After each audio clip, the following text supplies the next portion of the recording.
In this guide, I'll show you step by step how to set up Google Authenticator for your Gmail account. First, go to your Google account. Make sure you've downloaded the Google Authenticator app on your phone and logged in using the same email ID. Once you're inside your account, click on your profile icon in the top right corner, then select Manage your Google account. From there, navigate to the Security and Sign In section.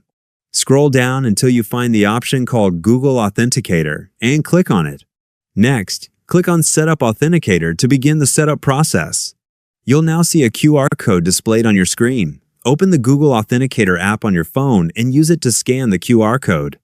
After scanning, the app will generate a verification code. Enter this code back on your screen to confirm and complete the setup.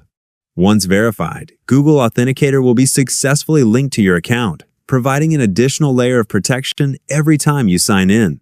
And that's it. Your Gmail account is now more secure with Google Authenticator enabled.